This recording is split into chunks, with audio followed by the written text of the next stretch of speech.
Hi, I'm Sarah Kajumko at the G20 Summit in Toronto, and I'm joined by Phil Radford with Greenpeace, the Executive Director. Thank you for joining us. Thank you, Sarah. First off, what do you hope to accomplish at this summit?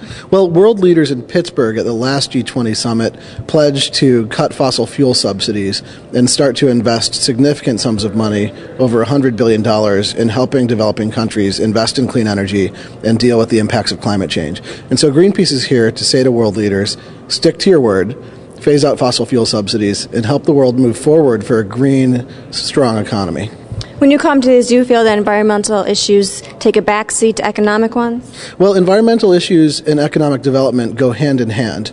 And unfortunately, the G20 leaders are saying a lot of great things and a lot of fluff about how there needs to be economic growth and it needs to be green.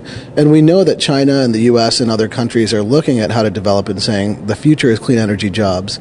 And so it doesn't make much sense that they actually aren't primarily talking about how green energy jobs and clean energy jobs are the future for economic development. Do you feel that they're becoming more or less responsive to requests when you keep coming? Well, I think there's progress. At the same time, you have the Russian government pushing for ways to continue to do offshore oil drilling when we have the BP oil disaster. And so I think there's some progress, but you still have the United States trying to keep some subsidies. You have Canada wanting to continue to subsidize the tar sands. And you have all these different countries with their pet projects and industries that they're very close to that are continuing to get in the way of the solution. Right, now that leads into my next question. What have been your efforts in the Gulf of Mexico with the oil spill? Greenpeace went down to the Gulf of Mexico immediately when the oil spill happened, in part because both the White House and BP were covering up the facts. So we took reporters there, we took scientists there, and just got the word out. The next step was to stop Arctic oil drilling, and we worked with different groups across the country and around the world to say we can't drill in the Arctic when the U.S. Coast Guard is saying that a spill there would be impossible to clean up. The third step now is what we learn. From this, do we learn that we need different protector valves, or do we actually learn that any offshore deep oil drilling is just unsafe and too risky, and we should invest in a clean energy future, which, by the way, helps the economy? What do you think will be the environmental effect of the spill in the long run?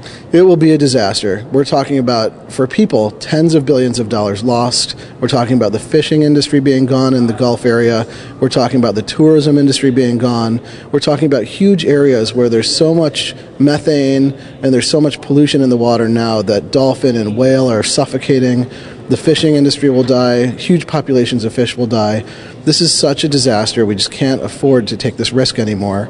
And the good thing is we don't need to. Cars can run on electricity. Electricity can come from the sun and wind. We can have a stronger economy and clean energy.